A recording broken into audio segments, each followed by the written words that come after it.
Hello everyone, welcome to let's study. Today हम discuss करने वाले हैं मोस्ट इम्पोर्टेंट क्वेश्चंस जो सीटेट एस्पिरेंट के लिए हेल्पफुल होंगे।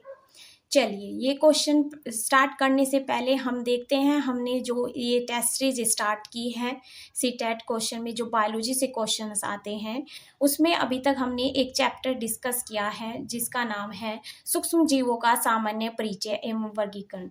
ये जो प्रैक्टिस सीरीज मैं लेकर आई हूँ ये उसी चैप्टर से क्वेश्चंस हैं।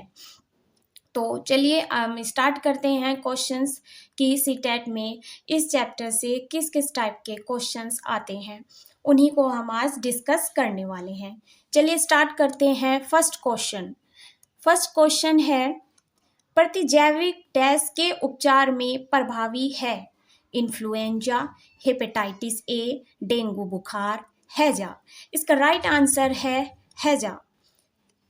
तो अब ये देखिए, ये हैजा है, ये एंटीबायोटिक इन सब में जो उपचार में प्रभावी है वो किसके लिए है? हैजा रोग के लिए है। नेक्स्ट क्वेश्चन देखिए। नेक्स्ट क्वेश्चन है निम्नलिखित में से शब्द समूह को राइजोबियम के साथ सही रूप से पहचाना जा सकता है? फर्स्ट ऑप्शन देखिए, ये जो राइजोबियम है, राइजोबियम एक क्या है? जीवाणु है। अब इस जीवाणु का हमें इन शब्द समूह के साथ पहचानना है, कौन सा सही है। देखिए, राइजोबियम एक बैक्टीरिया है, तो ये क्या करता है? ये एटमॉस्फेरिक नाइट्रोजन को फिक्स करता है और फिक्स करके जितनी भी दलहनी फसलें होती है, मटर, चना दाल, ये सब इनकी जो रूट्स होती है उसमें ये जीवाणु पाया जाता है। ये जीवाणु क्या करता है? एटमॉस्फेरिक नाइट्रोजन को फिक्स करने का काम करता है, क्योंकि इन फसलों में नाइट्रोजन की कमी होती है, तो ये एटमॉस्फेरिक नाइट्रोजन को फिक्स करके इन फसलों के लिए हेल्पफुल होता है। तो अब हम मैचिंग करते हैं कौन सा सही है। फलीदार पादपों की जड़ें परजीवी डैश विलयशील नाइट्रोजन यौगिक। सेकंड है फलीदार पादप सहजीवी तने की ग्रंथि। जो थर्ड ऑप्शन है जड़ों की ग्रंथियां घटपर्णी नाइट्रोजन की कमी वाली मृदा। फोर्थ ऑप्शन है नाइट्रोजन स्थिरीकरण जड़ों की ग्रंथियां फलीदार पादप। यही हमारा राइट आंसर है। नेक्स्ट क्वेश्चन देखते हैं। ये जो नेक्स्ट क्वेश्चन है ये है उर्वरकों में उपलब्ध फसलों के लिए पोषक है। अभी हमें देखना है कि ये जो न्यूट्रिएंट है ये कौन कौन इनका मैचिंग करनी है। Nitrogen, phosphorus, iron. सेकंड है नाइट्रोजन, सोडियम और पोटेशियम। थर्ड है नाइट्रोजन, पोटेशियम और आयरन। फोर्थ ये हमारा सही है इसका, नाइट्रोजन, फास्फोरस और पोटेशियम। ये तीन ऐसे इन फसलों के लिए मोस्ट इम्पोर्टेंट न्यूट्रिएंट का काम करते हैं, नाइट्रोजन, फास्फोरस और पोटेशियम। नेक्स्ट क्वेश्चन देखिए। नेक्स्ट क्वेश्चन है फसली पौधों पर खरपतवार के प्रभाव के विषय में दिए गए कथनों का अध्ययन कीजिए। देखिए, ये बताना है इसमें फसली पौधों पर जो पौधों पर ये जो खरपतवार जो अनवांटेड प्लांट ग्रो कर जाते हैं इनका इफेक्ट बताना है क्या होता है। फर्स्ट ऑप्शन देखिए, ये फसली पौधों के आरोग्य वृद्धि को में सहायता करते हैं, ये कटाई में बाधा उत्पन्न करते हैं, ये पादप की वृद्धि को प्रभावित करते हैं, ये फसली पादपों से जलपोष को ये वाला से पोषक स्थान तथा प्रकाश के लिए स्पर्धा करते हैं। इसका राइट आंसर है ग और घ, यानी ये पादप की वृद्धि को प्रभावित करते हैं और फसली पौधों से उनका जो फसल वाले पौधे हैं उनको कम न्यूट्रिएंट मिल पाता है, जल, पोषक, प्रकाश, इन सबको अपनी ओर इन्हें एब्जॉर्ब करने की कोशिश करते हैं। तो इस तरीके से ये खरपतवार जो है इन फसलों पर इफेक्ट डालते हैं। नेक्स्ट क्वेश्चन देखिए। नेक्स्ट क्वेश्चन है अमीबा के पादप किसमें सहायता करते हैं? फर्स्ट है केवल गति देने में, पादप यानी इसके पैरों की बात हो रही है अमीबा के, गति देने में, भोजन पकड़ने में, केवल भोजन का आभास कराने में, केवल भोजन पकड़ने में। जो अमीबा है, अमीबा एक प्रोटोजोआ है और ये क्या करता है, इसके पादप क्या करते हैं, इसे गति देने में और भोजन पकड़ने में हेल्प करते हैं। नेक्स्ट क्वेश्चन देखिए। नेक्स्ट क्वेश्चन है नीचे कुछ जीव दिए गए हैं, यीस्ट, खटमल, जोंक, अमरबेल, सेवाल, ये सेवाल है, जो इनमें से परजीवियों में वर्गीकृत किए जाने जीव है, ये कुछ जीव हैं, हमें बताने हैं इनमें से कौन कौन से पैरासाइट हैं। ये सभी किसी लिविंग होस्ट ऑर्गेनिज्म के ऊपर ये प्रेजेंट होते हैं। अमरबेल जैसे एक प्लांट है, ये दूसरे प्लांट के ऊपर ग्रो करते हैं, यानी ये दूसरे अपने होस्ट खुद अपना घर नहीं बनाते, ये दूसरों के ऊपर डिपेंड रहते हैं, उन्हें बताना है हमें। तो इसमें जो है एक खटमल है, पैरासाइट का काम करता है, जौक है, अमरबेल है एंड जू भी है। तो राइट आंसर होगा इसका ये फर्स्ट, कोडिंग के अकॉर्डिंग। ये देखिए इस तरह के ट्रिकी क्वेश्चंस भी आते हैं। पहले क्या होता था, सीटेट एग्जाम में सिंपल फॉर्म में क्वेश्चन आते थे, अब ऐसे मॉडिफाइड होके क्वेश्चन आने लगे हैं, ट्रिकी क्वेश्चन। नेक्स्ट क्वेश्चन देखिए, ये रिपीट हो गया है। नेक्स्ट है, डबल रोटी को पकाते समय मीठी सुगंध पैदा होती है क्योंकि खमीर द्वारा, फर्स्ट ऑप्शन है, खमीर द्वारा श्वसन की क्रिया से कार्बन मोनोऑक्साइड उत्पन्न होती है। खमीरीकरण की क्रिया द्वारा यीस्ट शर्करा को अल्कोहल में परिवर्तित कर देते हैं। यीस्ट द्वारा श्वसन की क्रिया से अल्कोहल का उत्पादन होता है। खमीरीकरण की क्रिया द्वारा यीस्ट कार्बन मोनोऑक्साइड को शर्करा में बदल देते हैं। इसका राइट आंसर है ख। खमीरीकरण की क्रिया द्वारा यीस्ट एक कवक है, ये कवक क्या करती है, शर्करा को एल्कोहल में परिवर्तित कर देती है। नेक्स्ट क्वेश्चन देखिए,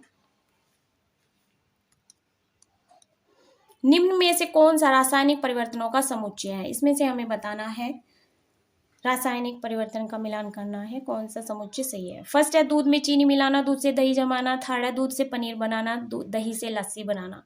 राइट आंसर इसका सेकंड एंड थर्ड है, दूध से दही जमाना एंड दूध से पनीर बनाना। देखिए रासायनिक परिवर्तन वे होते हैं, इसमें क्या होता है, एक सब्सटेंस दूसरे सब्सटेंस में जब चेंज हो जाता है तो वो सब्सटेंस रिवर्स नहीं कर पाता। दूध से दही जम गई है, दही से अब दूध नहीं बनाया जा सकता। ऐसे दूध से पनीर बन गया, पनीर नहीं, फिर से दूध नहीं बनाया जा सकता पनीर से। रासायनिक परिवर्तन वही परिवर्तन होते हैं कि इसमें एक बार सब्सटेंस जो बना दिया गया है, जो पदार्थ बना दिया गया है, उससे फिर वो पहले वाला पदार्थ नहीं बनाया जा सकता। इसी का ही दूसरा एक और टाइप है भौतिक परिवर्तन, यानी भौतिक परिवर्तन इंग्लिश में बोलते हैं फिजिकली वो होता है।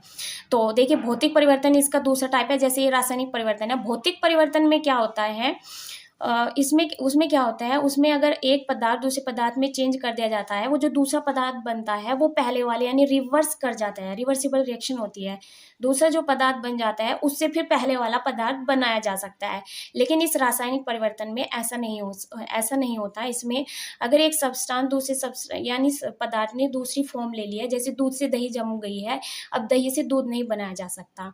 तो ये रासायनिक परिवर्तन का जो सही समुच्चय है हमारा, इसमें दूध से दही जमाना है, दूध से पनीर बनाना, second and third. Next question देखिए, निम्न में से शर्करा के किन स्रोतों में ग्लूटेन नामक घटक होता है जिसके कारण कुछ व्यक्तियों को एलर्जी हो सकती है। ये स्रोत है, इनमें से जो ग्लूटेन पाया जाता है वो गेहूं में होता है। नेक्स्ट क्वेश्चन देखिए,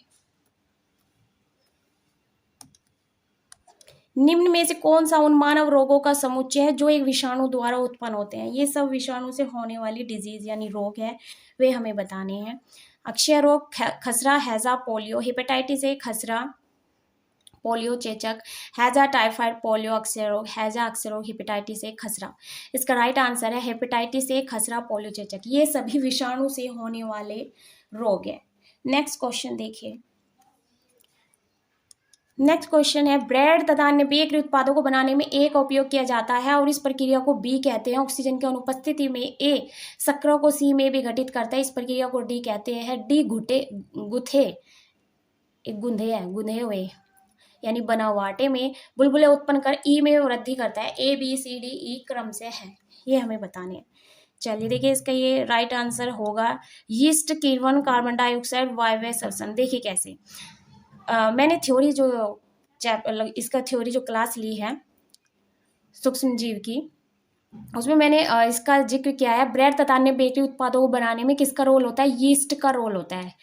तो यीस्ट क्या करता है, इन सब बेकरी उत्पादों को बनाने में यीस्ट का उपयोग होता है और इस प्रक्रिया को क्या कहते हैं, किण्वन कहते हैं। क्या कहते हैं इस प्रक्रिया को, किण्वन। ऑक्सीजन की अनुपस्थिति में जो ये यीस्ट है ये शर्करा को किसमें परिवर्तित कर देता है, कार्बन डाइऑक्साइड में। इस प्रक्रिया को कहते हैं वायव्य श्वसन। क्या कहते हैं? वायव्य श्वसन कहते हैं। फिर डी, ये जो वायव्य श्वसन है ये क्या कर देता है? गुथे हुए आटे में बुलबुले उत्पन्न कर ई में वृद्धि कर देता है। मीन्स क्या कर देता है? ये आयतन में वृद्धि कर देता है। तो इसका राइट आंसर है ये। देखिए ये भी मॉडिफाई होके क्वेश्चन, पहले क्या होता था सिंपल ही क्वेश्चन आते थे, इस टाइप से क्वेश्चन आते हैं। नेक्स्ट देखिए, निम्न में से किसको मिलाने से दूध का सेल्फ जीवन बढ़ाया जा सकता है? Sodium bicarbonate. सोडियम बाइकार्बोनेट को मिलाने से दूध की जो है लिमिटेशन को बढ़ाया जा सकता है खराब होने से। नेक्स्ट क्वेश्चन देखिए, नेक्स्ट क्वेश्चन है, टीकाकरण प्रतिरक्षण की एक विधि है, यानी किसी व्यक्ति में एक विशिष्ट रोग के विरुद्ध प्रतिरक्षा उत्पन्न करना। टीकों के संदर्भ में निम्नलिखित में से कौन से कथन सही है? पहला देखिए क्या है, टीके, वैक्सीन एक जीवित या क्षीण जीवाणु है। टीका एक विशिष्ट रोग के विरुद्ध रोग प्रतिकारक उत्पन्न करता है। टीके में प्रतिजैविक होते हैं, जीवाणुओं को मार देते हैं। टीके, यह ऑप्शन है, टीके केवल विषाणु द्वारा उत्पन्न रोगों के विरुद्ध प्रभावी है। तो चलिए देखिए, पहले ये जो टीका, ये जो वैक्सीनेशन होता है, इसकी जो इसका जो ये टीकाकरण है, इसको बनाया गया है एडवर्ड जेनर के द्वारा। एडवर्ड जेनर के द्वारा ये बनाया गया है। किसके द्वारा बनाया गया? ये एडवर्ड जेनर ने बनाया है। इन्हें ही वैक्सीनेशन का जनक भी कहते हैं, यानी फादर ऑफ वैक्सीनेशन किसे कहते हैं? एडवर्ड जेनर को ही कहते हैं। इन्होंने ही सबसे पहले इस वैक्सीनेशन की खोज की थी, वैक्सीनेशन तरीके की। अब देखिए, ये जो वैक्सीन है, वैक्सीन क्या होती है? देखिए वैक्सीन क्या होती है, वायरस से हम जो डिजीज, वायरस से हम क्या होते हैं, बीमार हो जाते हैं। वायरस वाली डिजीज से जब हम बीमार हो जाते हैं तो उसके लिए क्या ये वैक्सीन लगाई जाती है, यानी पैंडेमिक डिजीज। जैसा कि आप सभी जानते हैं, सन 2020 में एक वायरस आया था कोरोना। तो उस कोरोना के देखिए, जितने भी ये जो वायरस से होने वाली बीमारियां हैं, वायरस के अंदर एक स्पेशल चीज़ पाई जाती है, वो क्या होता है? प्रोटीन। वायरस के अंदर प्रोटीन होता है। ये प्रोटीन ही क्या करता है, जब वायरस हमारी बॉडी में एंटर कर जाता है तो ये प्रोटीन जो इसके अंदर, वायरस के अंदर होता है, ये बहुत ज़्यादा मात्रा वायरस की बढ़ाने का काम कौन करती है? वायरस के अंदर जो प्रोटीन होती है। तो ये जो एडवर्ड जेनर थे, इन्होंने क्या किया, ये टीकाकरण का जो आविष्कार किया, इन्होंने ही सबसे पहले वैक्सीन बनाई थी। तो इन्होंने क्या किया, जो वायरस के अंदर प्रोटीन होता है, इसे ही डीएक्टिवेट कर दिया। डीएक्टिवेट करके इन्होंने जब रिसर्च किया तो देखा कि अगर हम ये वैक्सीन बना देते हैं तो इन वायरस से इन फ्यूचर जब कोई फिर इन ही वायरस से, अगर इस वायरस से इन फ्यूचर फिर से को हम ये वायरस आ जाता है इन्वायरमेंट में, हम लोग अगर वैक्सीन को लगा देते हैं तो ये इफ़ेक्ट नहीं कर पाती। क्यों नहीं कर पाती? क्योंकि वैक्सीन लग जाती है, फिर इस वायरस से हम जब बीमार हो जाते हैं, हमारी बॉडी पहले ही एंटीबॉडी बना देती है उस वायरस से लड़ने के लिए। तो हमारी बॉडी में जो है, देखिए WBC सेल्स होती है, उसके 5 टाइप्स होते हैं, उसी का ये एक टाइप है लिम्फोसाइट। तो देखिए, लिम्फोसाइट जब डिवाइड हो जाता है तो दो चीज़ बनाता है, एंटीबॉडी, दूसरा मेमोरी सेल। तो देखिए, जो वो मेमोरी सेल बनती है, वो जो ये, जैसे कोरोना वायरस का मैंने एग्जांपल दिया, कोरोना वायरस की जो वैक्सीन लगाई गई है, उसमें जो डीएक्टिवेट वायरस वाली जो वैक्सीन लगाई गई है, तो उस मेमोरी सेल के पास क्या हो गया है, फिक्स हो गया है ये वैक्सीन का वायरस, जिससे हम लोग बीमार इफेक्ट हुए हैं, जिसको भी कोरोना हुआ था। तो क्या हुआ, ये मेमोरी सेल उसको याद कर लिया है। इन फ्यूचर जब फिर से इस कोरोना का वायरस अगर हमारी बॉडी में एंटर करता है तो ये मेमोरी सेल उसको पहले ही मार देगी। ऐसे ही पहले पोलियो था, चेचक था, ये सब अब इनकी वैक्सीन लग जाती है पहले ही बच्चों को बचपन में, तो इनसे हम इफेक्ट नहीं होते। तो वैक्सीन इसीलिए लगाई जाती है कि इन फ्यूचर अगर वही वायरस फिर से बॉडी में आए तो हम उससे इफेक्ट नहीं होते।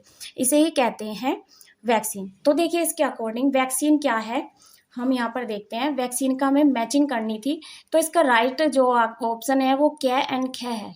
ये वैक्सीन क्या है, एक जीवित या क्षीण जीवाणु है। नेक्स्ट, ये विशिष्ट रोग के प्रति क्या करता है, प्रतिकारक उत्पन्न करता है। ठीक है, वैक्सीन इसीलिए लगाई जाती है कि हमारी बॉडी में क्या हो जाता है, एंटीबॉडी बन जाती है, और फिर से अगर कोई वायरस हमारी बॉडी में आता है उस बीमारी का, तो हम लोग इफेक्ट नहीं होते। तो वैक्सीन हमें बचाती है। तो ये हमने कुछ क्वेश्चंस देखे मोस्ट इम्पोर्टेंट। देखिए इस चैप्टर से 1 या 2 क्वेश्चन आता ही आता है। ये सभी क्वेश्चंस आप सबके लिए हेल्पफुल होंगे। चलिए फिर आज के लिए इतना ही रखते हैं हम। मिलते हैं नेक्स्ट वीडियो में जल्दी। अगर आपको ये सेशन अच्छा लगे तो इसे शेयर करें, लाइक करें। आने वाली वीडियो आप तक पहुंचती रहे, चैनल को सब्सक्राइब करें। Thank you so much.